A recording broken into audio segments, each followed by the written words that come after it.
Baba, tunasema asante ni kwa ajili ya Jumapili njema. Asante kwa sababu Mungu umetuwezesha sisi wote kuwa katika hekalu lako takatifu siku ya leo. Mungu, tunakukaribisha mahali hapa. Mungu, ukanene pamoja nasi, ukanene na watu wako Jumapili wa leo. Asante kwa sababu ya wageni, asante kwa sababu ya askofu na wageni wote ambao Mungu wameshiriki nasi siku ya leo. Mungu, kanene pamoja na maisha ya kila mmoja wetu. Tunakaribisha uwepo wako wa Roho Mtakatifu kanisani siku ya leo. Mungu, ukachukue ushukani katika maisha ya kila mmoja wetu. Tunaomba Mungu katamalaki katika maisha yetu. Asante kwa sababu ya kikundi ya kuabudu na sifa siku ya leo. Tunaikabidhi mikononi mwako Mungu, kanene pamoja na wao wanapoongoza nafasi nzuri ya kuabudu hata siku ya leo. Tunakushukuru na tunakuja kinyume na mwinuko sote sama kisirani kanisani sikapata kushindwa katika jina la Yesu Kristo. Tunakushukuru na tunatangaza uponyaji kwa wote ambao wenda wameingia kanisani wakihisi Mungu utaifu katika maisha yao. Mungu, tunatangaza kwamba Mungu atakuwa na uponyaji juu ya maisha yao. Mungu, hata hivi sasa tunaposidi kujiadhari na COVID-19 kama taifa, Mungu tunaomba kwamba ukasidi kutusaidia kama kanisa, saidia hata waumini wetu wa makanisa zetu za Christian Church Family na taifa kwa ujumla. Tunakushukuru na tunatangaza kwamba pia jamii zetu zitalindwa. Tunakushukuru na tunasema asante siku ya leo. Inalete mji wote wa Galilaya, mji wa Crowell kwa ujumla mikononi mwako. Mungu, ukachukue nafasi nzuri, ukanene nasi kwa njia ya ajabu siku ya leo. Tunakushukuru na tunasema asante. Na ni katika jina la Yesu Kristo nimeomba na hata kwa mimi. Sehemu muhimu sana ya kumwabudu Mungu na kupea Mungu sifa. Kwa wageni, karibuni. Askofu, karibu sana.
Wakati ambapo dunia iko na matatizo mengi.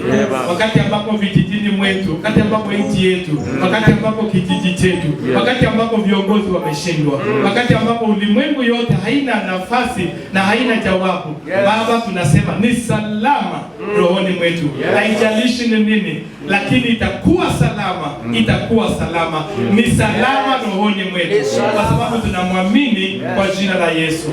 Asante Bwana, nena pamoja nasi. Kwa nguvu ya damu tuna ushuhuda. Kwa jina la Yesu tumeomba na kuamini.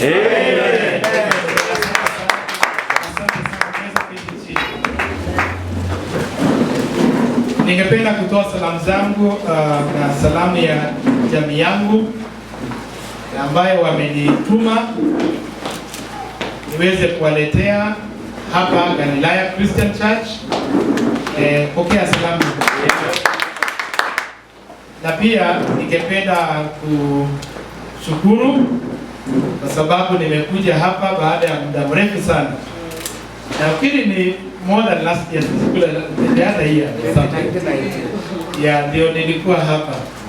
Na nimefikiria jana nikiomba na Mungu akanisaidia vile Reverend amesema, nikaweza kuanza kuja hapa na Mungu akanipa hiyo kibali tuweze kuweza kugawa pamoja na kubarikiwa pamoja. Nothing more, nothing less. Nashukuru sana kwa kuwa hapa pamoja na Reverend Elkana Kiplagat ambaye ni rafiki yangu tena, rafiki yangu sana kwa muda mrefu, na tunafanya kazi na yeye katika ofisi kuu. Yeye ni National Treasurer, na yeye ndio anashikilia fedha zote za makanisa zetu zote. Hiyo ni kazi yake. Na nyinyi ndiye ambaye mko na yeye kila siku. So wakati mnatoa mtaendelea kubarikiwa. Amen. Na mimi nimeona baraka hapa, nyinyi mmebarikiwa. Unaona watu ambaye nyuso zao ziko na mafuta. Haleluya. Ukitoa lazima mafuta itakuwa na wewe. Amen. Na unaona mtu ambaye ameparara ni kwa sababu ya mafuta, si ndio? Mafuta inabadilishanga mambo mingi. Kwanza wamama bila mafuta huwezi kuja kanisani, najua hiyo. Kwa sababu lazima aweke mafuta, lazima ajiangalie kwa kioo. Kitu ya maana kwa mama ni mafuta na kioo, si ndio? Ambayo inapaka nywele kwa mzuri. Sisi hatujaliani, zingine hata tunaweza amka bila kutafuta mafuta ama bila kuangalia kwa kioo, lakini wamama mafuta ni ya maana, si ndio? So mafuta hiyo ni kwa sababu ya baraka ya Mungu. Kila mtu akibarikiwa uso yake inang'ara. Hakuna mtu anabarikiwa na bado anaparara kwa uso. Na kuparara inatoka wakati ambapo unakuja in the presence of God. Na kufanya yale yote, kuimba na kutoa na kuhubiri, hizo vitu yote inaambatana na mafuta. Na hiyo mafuta inaleta mabadiliko katika maisha yetu, maisha ya nje yenye inaonekana na maisha ya ndani pia. Yes. Na ninashukuru sana. There is one thing I love Galilaya Christian Church is the power of worship. Amen. I love it. This is a church wakati hao wanaimba wanaabudu, yani nilikuwa nasikia joints nataka kupiga magoti. Yani nikajikaza tu. That power of worship is so powerful. Mchungaji yuko na powerful worship. Na mimi kama mhubiri, kuna vitu ambavyo hainihubiri sana. Mimi huwezi kunihubiria nivunjike haraka, lakini kitu inanivunja ni worship peke yake. You know, lakini mimi nikikuhubiria wewe ambaye sio mhubiri, mahubiri inaweza kukuvunja. Kuna kitu ambaye Mungu ameweka ndio ikuwe alternative kwa kila mmoja wetu. Bwana asifiwe. Na nimefurahi kuwa hapa. Asante watumishi ambaye nawajua, mchungaji na jamii yako, mama na kila mmoja ambaye tunashiriki kwa hii kanisa. Tumebarikiwa kuwa na hawa watumishi, hasa Reverend ambaye mimi namjua ni mtu ambaye anapenda watu sana. Ni mtu ambaye anapenda kanisa sana. Mara nyingi tunakuwa kwa mkutano na anasema kwamba niko na home fellowship, lazima nikimbie. Kuna mtu ambaye anataka niende nimuombee. Kuna mtu ambaye ni mgonjwa anataka kwenda kuombewa na kupakwa mafuta. Sio wachungaji wengi wanafanya hivyo. Wachungaji wengine hata wakiandikiwa message hata hawa reply. Hata wengine ukimpigia anakuambia ngoja tutaona hiyo mambo. Lakini kuwa na mchungaji na wachungaji kama hawa ni baraka sana kweli. Don't take it for granted. But ilikuwa siku ya Pasaka na bado naendeleza, mtanijalia niendeleze.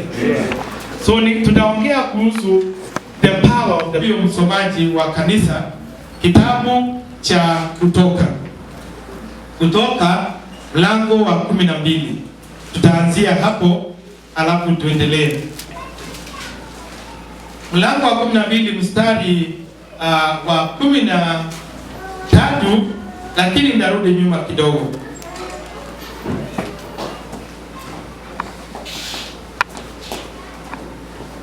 Nitarudi nyuma kidogo ili tuelewe ni nini ilikuwa inaashiria katika Agano la Kale.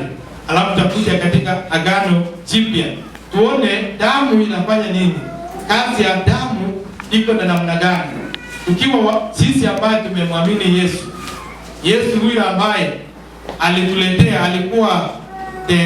alikuwa ni Passover, yeye ni Passover lamb. Yeye ndiye alifanywa akuwe mwana kondoo ya kuchinjwa. Na wakati kitu inachinjwa, damu itatoka. Hata ukichinja inzi, damu inatoka. Hata ukichinja kiroboto, damu inatoka. So Yesu alichinjwa na akakuwa Passover lamb. Lakini mstari wa 12, tuanze na mlango wa 12, tunaweza anza na 12. Nasema usiku huo nitapita katika nchi ya Misri na kuwaua wazaliwa wa kwanza wa Misri, watu kwa wanyama. Nitaiharibu miungu yote ya Misri. Mimi ndimi Mwenyezi Mungu. Na ilikuwa ni wakati ambapo wana wa Israeli kulikuwa na agitation of coming out of bondage. Ilikuwa ni wakati ambapo wamelia kwa muda mrefu, na baada ya kulia kwa muda mrefu, Mungu mbinguni akasikia. Na akasikia akasema, watu wangu ambao wameteseka katika Misri kwa muda mrefu sana, wameteswa na wa Misri kwa muda mrefu sana, wakiwafanyia kazi wa Misri, wakakuwa wafanyikazi ya wa Misri. Watu wa Mungu wakakuwa wafanyikazi ya wa Misri kwa muda mrefu sana, wakitengeneza motofali na kuteswa na kukatazwa na kufanywa ili wasikue wengi, wasizae. Wanajaribu kufinya kwa njia yote ili wasizae, lakini kwa sababu ya ile covenant of blessings ilikuwa bado inawafanya wazae, ilikuwa bado wanastawi. Haleluya! Hata kama shetani anajaribu kufanya nini, that covenant in Jesus will still propel us to grow and to succeed. Bwana asifiwe. Hata kama inaonekana kwamba wa Misri wametufinya, but there is still that covenant. The covenant is still speaking. Bwana asifiwe.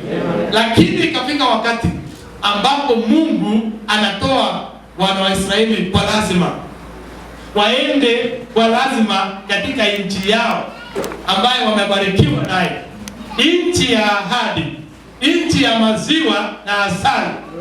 Inafika wakati ambapo hata shetani akifanya nini, when God has said you have to go, you have to go and you have to go. Na ikafika wakati ambapo damu inafanya kazi, wakati ambapo God is in operation, the power of the blood is working. Anafinya hii button, wakikataa atafinya hii button nyingine, anafinya hii button nyingine, anafanya frogs ijae katika nchi, na bado hawajakubali. Mungu akafinya kitu kingine. Vitu ngapi ilifinywa? Ngapi? Mingi. The 9 plagues, 9 ilifinywa. Lakini hii ndio ilikuwa hatari sana, ambapo imewakaribia ndani ya manyumba yao, imekaribia sasa kwa watoto wao. Na akasema kwamba na usiku huo Mungu akasema, na nitapita katika nchi ya Misri na kuwaua wazaliwa wa kwanza wa Misri, watu kwa wanyama. nitaiadhibu miungu yao yote ya Wamisri. Mimi ndimi Mwenyezi Mungu. Basi ile damu itakuwa ishara yenu ya kuonesha nyumba mtakamokuwa. Nami nitakapoiona hiyo damu, akasema mtaweka damu, na ukirudi nyuma utaona vile ishara waliopewa ni kondoo aina gani ambayo wangechinjwa. Wanasema ingekuwa ni kondoo ambaye haina madoadoa, ingekuwa kondoo ambaye haina lawama. Na akasema na watatengeneza chachu, watatengeneza divai ambaye haina chachu. Bwana asifiwe. Wakati Mungu anataka kufanya kitu, anataka pia maisha yetu isiwe na madoadoa. Anataka kuondoa madoadoa ili anapopita tutakuwa na difference between madoadoa na ile iko na madoadoa. Bwana asifiwe. Na akasema na pia, na wakati ambapo watakula hiyo mkate ambayo imetengenezwa bila chachu, watakula wamesimama in readiness to go. Haleluya. Wakati mwingine tumeenda mpaka roho ya kawaida imekuwa kwa kanisa. We are not already going. Yani kuenda imesimama. The church should be moving all the time. Unaona, tukifika ile kawaida inakuwa tradition na culture ya kanisa, inakuwa tu ni ile kawaida. No, God wants us to be standing all the time. Wana wa Israeli waliambiwa wakati wanakula wamesimama, na wanakula na wanakuwa na ile kitu ya kukunywa inaitwa bitter tasting herbs. Yaani ile sagitie, inaitwa sagitie. Unajua sagitie? Unaona watoto wakipewa sagitie unashika kiboko ndio wakunywe kwanza. Sababu sio rahisi. So waliambiwa wanakunywa bitter tasting herbs. Yaani ile herbs ile inaitwaje? Ni mizizi inapikwa. Na hiyo mizizi ambayo iko na dawa. Lakini miti ambayo iko miti dawa na inapikwa, mizizi yake inatengenezwa supu yake. Na ni kali sana. Hiyo ilikuwa ni kuwakumbusha the bitterness ambaye walikuwa naye pale Misri. Ndio wasisahau kwamba walikuwa katika mateka ya Misri. Kwa sababu ikifika mahali Mungu amekusaidia, alafu unasahau pale alikutoa. Unasahau siku moja kuna watu walikuwa wanalewa kabisa na wanapata pesa yao, wanamaliza pesa yote kwa ulevi. Lakini ikifika mahali Mungu amekusaidia, unasahau pale Mungu alikutoa. Mungu angetaka hao wana wa Israeli wasahau walikuwa wapi. That is why walikuwa wanakunywa. Unaona hiyo ukikunywa, unakunja sura kwanza. Na unafunga macho. Na unafunga kwanza. Hilo nanga vile watoto yangu wanakunywa wanapewa kwenye sikio sakiti. Hiyo inasaidianga. Sasa unaona mtoto kwanza anafunga macho, alafu anatengeneza kwanza mdomo, alafu anagonga once. Ile angekunywa 10, anagonga once na tena moja mrukiti. Inaingia mara moja. Kwa sababu sio rahisi. Bwana asifiwe. Ndio ikuwe ukumbusho ya ile mateso ambaye umekuwa katika Misri. Na ndio Mungu akawaambia kwamba wakati Mungu atatembea akifanya operation yake, akamwambia lazima katika milango yote, milango ya pale ambapo wanamoishi, muweke damu na mpake damu na mpake damu na mpake damu. Hiyo damu iwe ni kutokana na ile mwana kondoo ambaye amechinjwa, na mwana kondoo huyo astahili kuwa na dosari. Na akasema katika kila familia, katika kila clan angetoa mwana kondoo moja. Na akasema kwamba na kama kuna familia hangekuwa na kondoo ambaye haina madoadoa, basi familia mbili wangekutana na watoe kondoo moja, alafu waweze kuchinja pamoja. Kwa sababu kila kondoo ingeashiria familia. Kila damu ambayo inatolewa kwa hiyo kondoo ingetolewa kwa sababu ya familia. Familia ni ya maana sana, na damu inanena kwa familia. Inanenea clan ya Juda, inanenea clan ya Benjamin. Hiyo damu ambayo itachinjwa kwa hiyo kondoo itakuwa inanena kwa sababu ya kila familia. Mungu ndiye anaongea hiyo, na anasema kwamba hii damu inanena wakati ambapo tunakuja na hiyo damu imewekwa kwenye doorpost, inanena kwa sababu ya wale watu ambao wako kwa hiyo nyumba. Na Mungu akasema mtasimia kila doorpost zote, na wakati ambapo anapita na akiona damu hiyo, malaika wa kifo atapita kwa hiyo mlango na anaenda mlango nyingine, na akipata mlango ambaye haina damu, hebu tuendelee. Hiyo damu itakuwa kama ishara ya kuonesha nyumba mtakapokuwa. Nami nitakapoiona hiyo damu nitawapita nyinyi. Damu inasaidia roho ya kifo isiingie katika nyumba yenu. Damu inasaidia ili kitu chochote kibaya kipite. That is why inaitwa the Passover. The Passover. The evil will pass over you. It will not come inside you. It has to pass over you. In the name of Jesus. Because of the power of the blood. There is power in Jesus' blood. Na sio damu ya kondoo tena, lakini ni damu ya Yesu. Wakati ambapo tunasherehekea hii Pasaka, tunasherehekea Easter, tunasema alikufa lakini anafufuka, tunakumbuka nguvu ya damu. Na vitu ambavyo itatupita, hata kama ni corona, lazima itapita, haitaingia kwetu kwa sababu ya hiyo damu. Kwa sababu damu imewekwa kwenye doorpost ya nyumba yetu.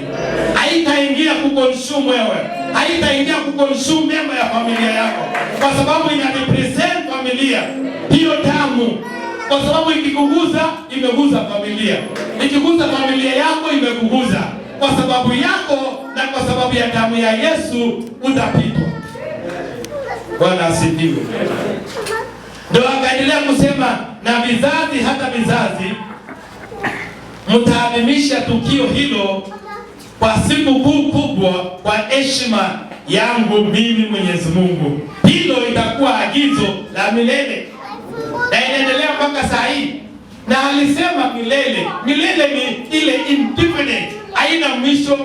Milele ni unaenda na unaenda na unaenda na unaenda, hakuna mwisho. Dunia hii kuna mwisho, lakini ukiwa mbinguni ni milele, hakuna mwisho. That is why it is very important to click on the blood of Jesus ili iweze kutusaidia kutupeleka mbinguni, mahali ambapo kuna milele. Chochote ambacho kiko katika dunia hii kinakwisha, lakini mbinguni ni milele. That is why tuko na matumaini leo, tukisema kwamba tukiwa ndani ya Yesu tunaishi milele. Ndio akasema kwamba hiyo agizo itabaki milele, haitafika mwisho, itakuwa ni ukumbusho baada ya ukumbusho. Kwa nini? Ni miaka mingi tangu ilipoandikwa katika Agano la Kale, tunaendelea hata sasa. Na zinaendelea. Ilikuja peke yake, ilikuja kwa sababu ya agano ya neno la Bwana. Na akaendelea kusema, Mwenyezi Mungu akasema, kwa muda wa siku 7 mtakula mikate isiyotiwa chachu. Siku ya kwanza ya siku hizo 7 mtaondoa chachu katika nyumba yenu. Mungu hataki chachu. Chachu ni vitu ambavyo inaharibu maisha ya kiroho. Chachu ni dhambi. Chachu ni ishara ya dhambi na vitu ambavyo inaharibu maisha ya kiroho. Kwa sababu God will never fellowship pale ambapo kuna chachu. Pale ambapo watu wameelewa, inafanya chakula ibadilike, ileweshe. Unaona ile ugali vile inapikwa, ugali ni vile inapikwa pombe. Ugali ikibaki kwa muda mrefu inaanza kuwa na uchachu. Na ikikuwa na uchachu, ukikula ama ukikunywa inalewesha. Haleluya. Kitu ambacho ni mbaya kwa hiyo ni chachu. Sio kitu kingine. Ile mahindi ndio inafanyiwa ikuwe pombe, lakini ndio itaniwe ikuwe pombe ni chachu. Ndio Mungu akasema kwamba hataki chachu na hataki mkate ambaye iliyo na chachu, akasema mtaiondoa. Bwana asifiwe. Ndio Mungu afanye fellowship na sisi. Ndio Mungu atembee katika maisha yetu, atembee katika familia yetu. Lazima tutoe chachu katika jina la Yesu. Vitu ambavyo inatuletea dhambi na makosa na vitu kama hivyo, tunaiondoa kwa jina la Yesu. Ndio Mungu atembee katika maisha yetu. Na akaendelea kusema kwamba siku ya kwanza siku kama ukumbusho wa siku niliyowatoa nyinyi. Mungu angetaka pahali ambapo tumefika tunaendelea kukumbuka. Ikuwe ni ukumbusho. Bwana asifiwe. That is why kila kitu Mungu akikufanyia, hata ukiendelea kwa mwaka, unakuwa na birthday. Unasema Mungu amenisaidia nikuwe na mwaka mwingine. Bwana asifiwe. Mungu amenisongesha mbele. Inakuwa ni ukumbusho. Kunakuwa na ukumbusho nyingine. Na tunaona damu iliyofanya katika agano ya kale. Na agano ya sasa hivi, the New Testament, tunataka tusome pahali ambapo damu na pahali mingi, na vile hata tumeagizwa kwamba tuwe tunatumia damu kama tunatumia divai kama damu, tunatumia mkate isiyotiwa chachu kama mwili wa Kristo. Tumeagizwa tufanye hivyo, na mpaka Yesu arudi tuwe tunafanya hivyo. Makanisa zetu zinafanya hivyo. Tunaamini sana katika meza ya Bwana. Hiyo ni central thing katika kanisa letu. Ukienda kanisa nyingine, labda msalaba imewekwa hapo kubwa, unaenda yupo on the msalaba. Bwana asifiwe. Nataka tusome Luka 23:13. Luke chapter 23:13. Na tusikie kuhusu damu ambayo nini imefanyika katika Pasaka hii, katika siku hizi tatu. Nguvu ya damu imefanya hivyo. Tusome pamoja Luka 23 mstari wa 13.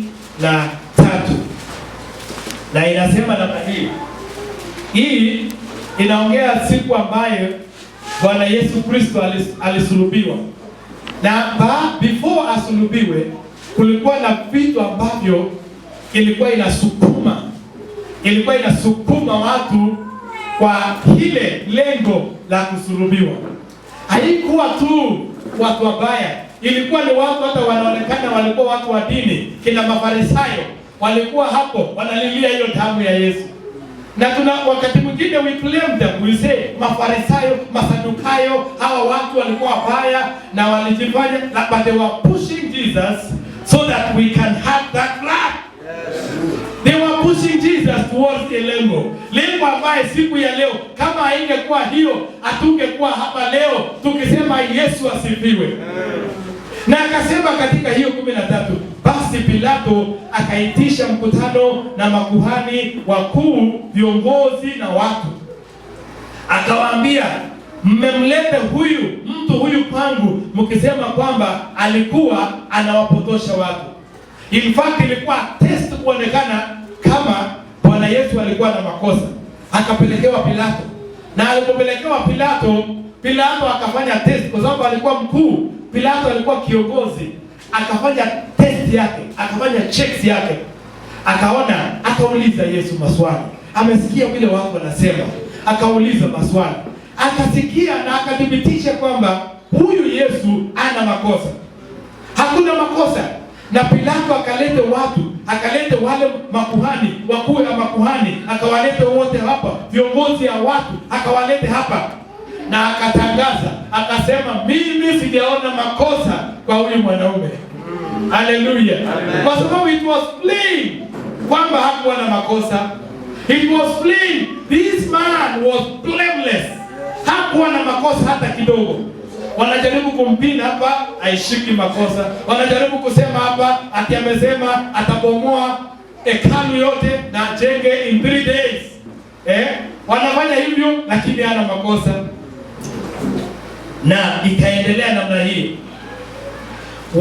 Wala si mimi tu, bali hata Herode hakuona kosa lolote. Akasema, akaambia watu, sio mimi peke yake nimechunguza na nimeona Bwana Yesu hana makosa, hata Herode mwenyewe amechunguza hana makosa. Haleluya. Lakini watu, ndani ya watu kuna kitu inatembea. Utasikia hiyo. Kila siku ya Pasaka ilimlazimu Pilato akamfungulia mfungwa mmoja. So Yesu ameshikwa na wale wafungwa wengine wameshikwa pale na wameletwa pale, na Pilato akasema kwa sababu ya hiyo, ili afurahishe watu, akasema mimi nacharasa hivi boko alafu nimfungulie. Unasemaje wananchi? Wananchi bado wanasikiza, lakini kuna kitu ndani ambayo ina push towards that goal, towards the goal that we are celebrating today, that Jesus died. If he could not die, we could not be here. What would we be saying? We could have nothing to say. He died for us. Amen. He died for us. Jesus died for us. Lakini Pilato akanawa mikono yake na akasema mimi sijaona kitu. Na akacharazwa viboko na akataka kuachilia Bwana Yesu. Lakini kuna ile wananchi wamekuja. Wananchi wengi wamekuja. Na tutasikia vile ilivyoenda. Pilato alitaka kumwachilia Yesu, hivyo akasema nayo tena. Lakini wao wakapiga kelele. Hebu imagine wale viongozi na wananchi. Ni nani anakuanga na say? Ni viongozi wakisema wananchi watatulia, si ni kweli? Lakini hata viongozi walisema arilisiwe, lakini wananchi wengi wakasema haiwezekani. Na in fact watu walikuwa na power gani? They did not have the power, but there was a power that was going on in the midst of the people. There is a power that was going on. The plea for the blood.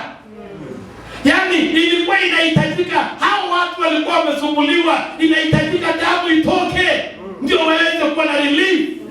The blood was to be shed so that wapate relief ya dhambi zao, relief ya vitu ambavyo imewasumbua.